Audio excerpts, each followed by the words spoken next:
தால் கறி. தேவையான பொருட்கள்லாம் எடுத்து வச்சுருக்கேன். 1 கப்பு பீன்ஸு, 50 கிராம் துவரம் பருப்பு கழுவி தண்ணி ஊற்றி வச்சுருக்கேன். 1/2 கப்பு தேங்காய் துருவலாகவும் வச்சுக்கலாம். 2 பச்சை மிளகா, கருவேப்பிலை, கொத்தமல்லி, உப்பு, மஞ்சத்தூள். இப்போ பீன்ஸ்லேயும் பருப்புலேயும் தேவையான உப்பு மஞ்சத்தூள் போட்டுக்கலாம்.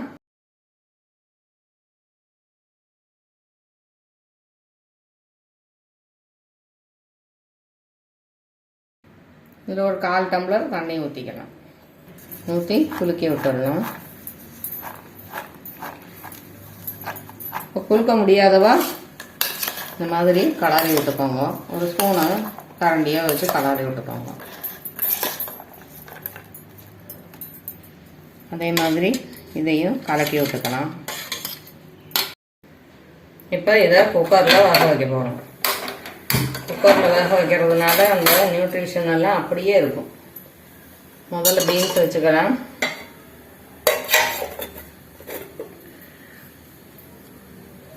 இந்த பருப்பையும் வச்சு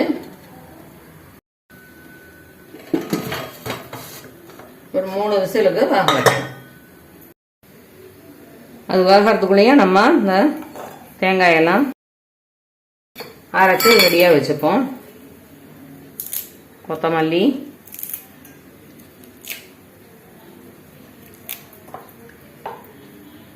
பச்சை மிளகா, இந்த மாதிரி கிள்ளி போட்டாள்னாக்கா நல்லா சீக்கிரமாக அரையும். கொஞ்சம் கருவேப்பிலையை தாளிக்க வச்சுருக்கேன். மீதி கருவேப்பிலையை போட்டு நல்லா அரைச்சி வச்சுக்கணும். தண்ணி விடாமல் இந்த மாதிரி அரைச்சி வச்சுட்டுருக்கேன். குக்கரை திறந்துடலாம்.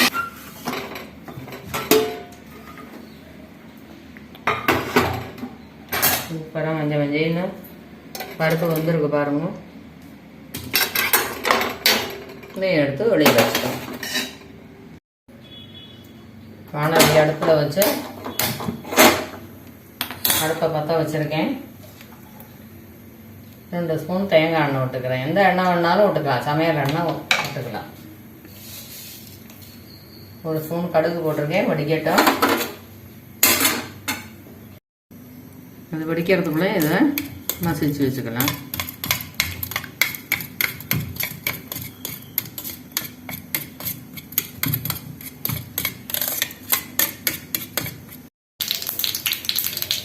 கடுகு வச்சுட்டு இதை போட்டுக்கலாம்.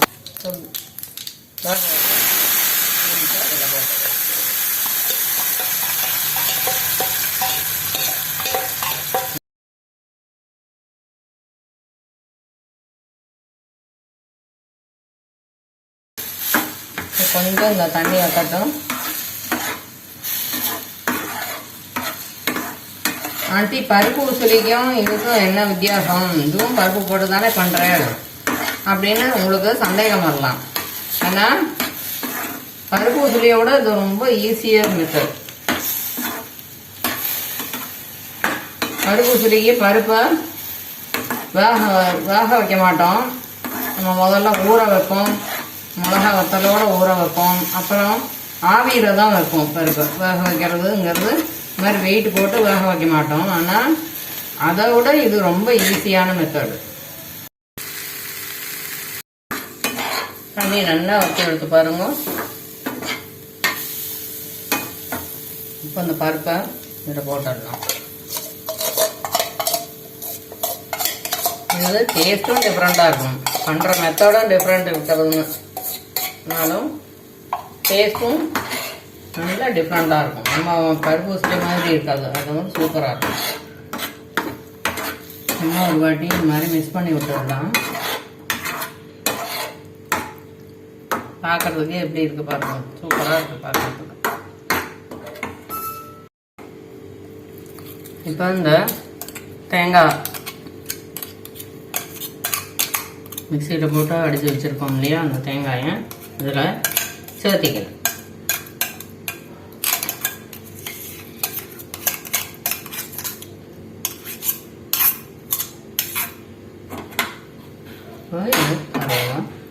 கடாரம்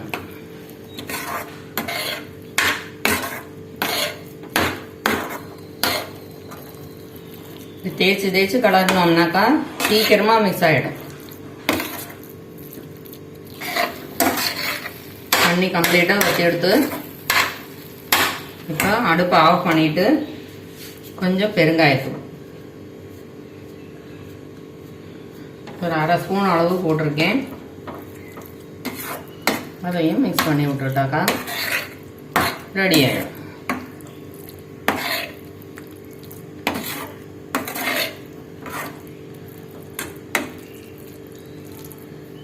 சூப்பராக ரெடி ஆகிடுது.